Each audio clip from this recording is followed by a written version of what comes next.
पप्पू की रिहाई की मांग, फूंके गए पुतले, पुलिस ने बरसाए डंडे, जेल भेजा। पप्पू यादव को लेकर उनके समर्थक हंगामा काट रहे हैं। कहीं बवाल काटा गया तो कहीं प्रदर्शन किया गया, सरकार का पुतला फूंका गया। फिर क्या था, पुलिस पहुंची और डंडे बरसाए, क्योंकि सड़क पर प्रदर्शन किया जा रहा था और आम लोगों को काफी दिक्कत हो रही थी। इस बीच पप्पू यादव ने समर्थकों को और उकसाया, मीडिया में बयान दिया कि आप जाइए और सरकार के खिलाफ प्रदर्शन करिए।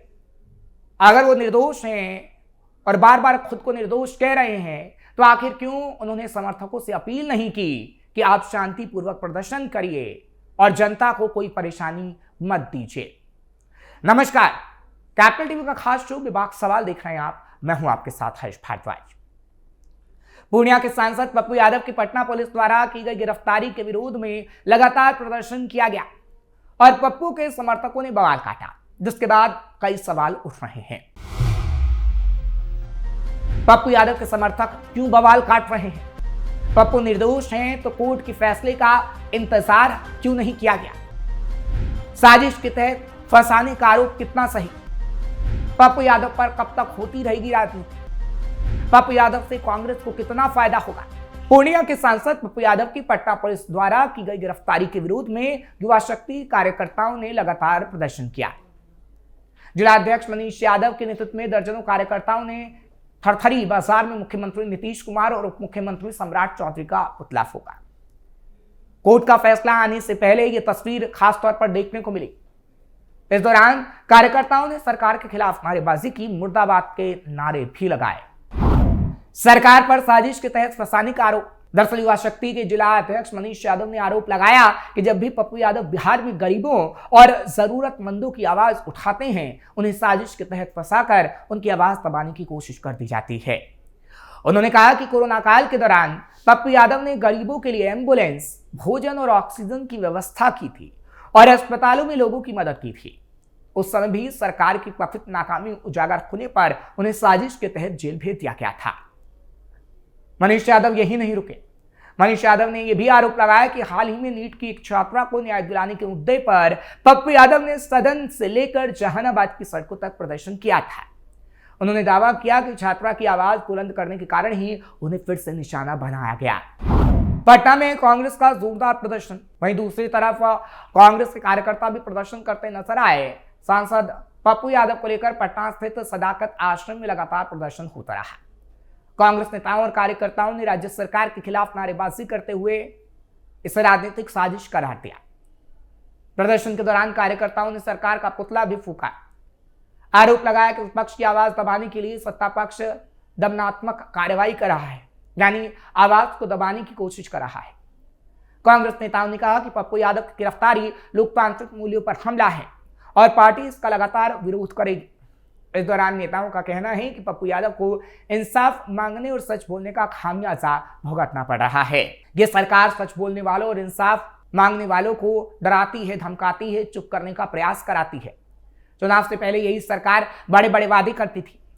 सम्राट चौधरी ने कहा था कि अपराधी प्रवृत्ति के लोगों और गलत करने वालों को हम छोड़ेंगे नहीं, उन्हें खामियाजा भुगतना पड़ेगा।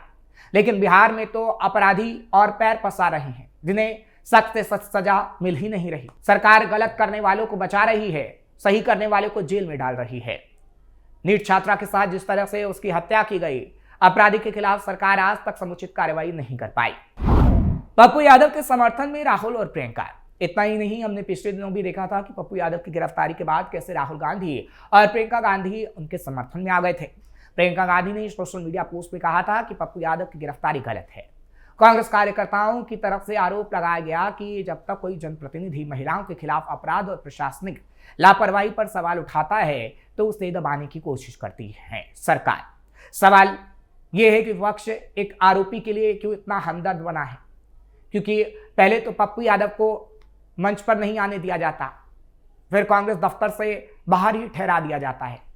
लेकिन जब पप्पू यादव लाइमलाइट में आते हैं तो पप्पू यादव के लिए कांग्रेस को सहानुभूति हो जाता है। हालांकि अगर बात सत्ता पक्ष की करें तो चिराग पासवान से लेकर कई नेता या विपक्षी दलों पर हमला बोल रहे हैं और कह रहे हैं कि पप्पू यादव की जो गिरफ्तारी हुई थी वो कानूनी और न्यायिक प्रक्रिया का हिस्सा थी। उन्होंने कहा कि विपक्ष इस मामले में सिर्फ और सिर्फ राजनीति कर रहा है। पहले बेइज्जती, फिर पप्पू से प्यार। अब वो वाकया भी आपको दिलाते हैं कि कैसे कांग्रेस ने पप्पू की बेइज्जती की थी और अब प्यार जता रही है। आपको याद होगा कांग्रेस अध्यक्ष मल्लिकार्जुन खड़गे के दिल्ली स्थित घर पर एक बैठक हुई थी। इस बैठक में शामिल होने के लिए निर्दलीय सांसद पप्पू यादव भी पहुंचे थे, लेकिन पहले तो उन्हें गेट से ही लौटा दिया गया। हालांकि कुछ देर बाद उन्हें वापस बुला लिया गया। दरअसल खड़गे के घर पर बिहार कांग्रेस के नेताओं की हाईकमान के साथ मीटिंग हुई थी। इसी मीटिंग में शामिल होने के लिए पप्पू यादव भी पहुंचे थे, लेकिन खड़गे के घर में उन्हें एंट्री ही नहीं मिली थी। बताया गया था कि लिस्ट में पप्पू यादव का नाम ही नहीं था, जिस कारण उनको गेट पर ही रोक दिया गया, यानी उनकी भारी बेइज्जती कर दी गई। खड़गे के बाहर तैनात सिक्योरिटी गार्ड के पास नेताओं के नाम की लिस्ट थी, उसमें पप्पू का नाम नहीं था, इसलिए उन्हें घर में एंट्री ही नहीं मिली और उन्हें वापस लौटना पड़ा। हालांकि फिर थोड़ी देर बाद पप्पू यादव को वापस बुलाया गया था, जिसके बाद वो मीटिंग में मौजूद रहे। हालांकि काफी ड्रामा उस वक्त भी देखने को मिला था जब पप्पू से कई सवाल पूछे गए थे, लेकिन पप्पू ने कहा था कि मुझे कांग्रेस पर भरोसा है। लेकिन सवाल उठे थे कि क्या कांग्रेस को पप्पू पर भरोसा नहीं था और इसलिए पप्पू का नाम लिस्ट में नहीं डाला गया और पप्पू यादव को गेट पर ही रोक दिया गया। लेकिन अब जब पप्पू यादव की गिरफ्तारी हुई, उसके बाद कांग्रेस पप्पू यादव पर प्यार बरसा रही है, क्योंकि कांग्रेस को इससे वोट बैंक जो मिलेगा। जन अधिकार पार्टी के कार्यकर्ताओं का भी प्रदर्शन। वहीं पूर्णिया में एक बार फिर से जन अधिकार पार्टी के कार्यकर्ताओं का विरोध प्रदर्शन देखने को मिला है। इस मौके पर कार्यकर्ताओं ने शहर में मशाल जुलूस निकाला और सरकार विरोधी नारे लगाए। साथ ही साथ सम्राट चौधरी और नीतीश कुमार का पुतला भी फूका।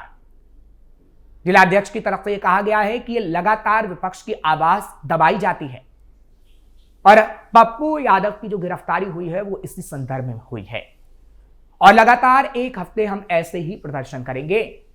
फिलहाल ये भी कहा गया है कि सिर्फ पूर्णिया में नहीं, अलग अलग जगहों पर यह प्रदर्शन किया जाएगा। इससे पहले पटना में भी एक बड़ा प्रदर्शन किया गया था। पुलिस और सांसद पप्पू यादव के बीच हुई थी नोकझोंक। हालांकि इससे पहले शुक्रवार की रात जब गिरफ्तारी हुई थी तो पप्पू यादव और पुलिस कर्मियों के बीच बहस हो गई थी, जिसमें पप्पू यादव ने कहा था कि मुझे डर है कि ये लोग मुझे मरवा देंगे, रात में इनके थाने में नहीं जाऊंगा, ये लोग मरवा देंगे, हम रात में नहीं जाएंगे, हम सुबह ही जाएंगे।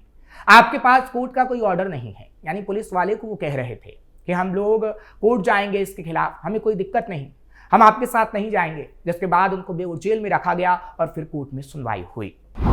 क्यों गिरफ्तार हुए पप्पू यादव? पप्पू यादव को 31 साल पुराने केस में बेल टूटने पर गिरफ्तार किया गया था। दरअसल पटना के शास्त्री नगर थाने में साल 1995 का केस दर्ज था। हालांकि इसमें जमानत मिली, लेकिन 2 और मामले में जमानत नहीं दी गई थी। उसके बाद कोर्ट में फिर सुनवाई हुई।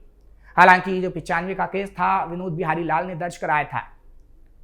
केस में कॉग्निजेंस 30 अप्रैल 1996 को ही ले लिया गया था। चार्ज फ्रेम 11 सितंबर 1998 को लिया गया, लेकिन बार बार बुलाने के बाद पप्पू यादव और 2 अन्य अभियुक्त कोर्ट में नहीं पहुंचते थे।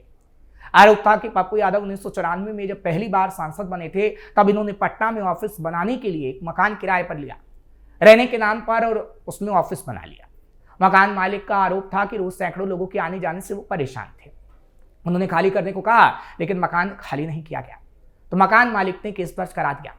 केस में पप्पू यादव के अलावा 2 और लोगों के भी नाम हैं जो मकान किराए पर लेने गए थे। अदालत ने आरोपियों के खिलाफ गिरफ्तारी वारंट जारी किया था। इस मामले में जब पप्पू यादव कोर्ट में उपस्थित नहीं हुए तब अदालत ने उनकी संपत्तियों को कुर्क करने का आदेश पारित कर दिया था। फिलहाल ये कहा जा रहा है कि जिस तरीके से पप्पू यादव का इतिहास रहा है उसमें तो वो निर्दोष ही साबित होते आए हैं। हालांकि हमने देखा कि किस तरीके से पप्पू यादव 17 साल की जेल काट चुके हैं। उसके बाद पप्पू यादव ने अपनी इमेज लोगों में अच्छी बनाने की कोशिश जरूर की और हमने देखा कि किस तरीके से वो लोगों की मदद करते नजर आए हैं। इसमें कोई दो राय नहीं है कि वो लोगों की मदद करते हैं और इसलिए वो पूर्णिया से सांसद भी चुने गए। लेकिन जो कृत्य आपने पहले किए हैं उसका परिणाम तो आपको भुगतना ही होगा, क्योंकि आपका काला इतिहास रहा है और उसके लिए आप थोड़ी सजा भुगत चुके हैं। लेकिन आगे आने वाले समय में आपको और भी उस कृत्य के लिए सजा भुगतनी होगी। फिलहाल ऐसा होगा या नहीं ये तो खैर समय समय पर पता चलेगा और उसकी खबर हम आपको बताते रहेंगे। लेकिन हाँ, इतना तो तय है कि पप्पू यादव अभी काफी लाइमलाइट में रहने वाले हैं और पप्पू यादव को लेकर लगातार सुर्खियां बनी रहेंगी, खबरें आती रहेंगी, जिससे हम आपको बताते रहेंगे और सवाल उठाते रहेंगे। फिलहाल आपको ये खबर कैसी लगी कमेंट सेक्शन में जरूर बताएं। खबर को लाइक शेयर करें, कैपिटल टीवी को सब्सक्राइब करना मत भूलिएगा। कल फिर भी बाकी से सवाल उठाएंगे। मुझे इजाजत दीजिए, नमस्कार।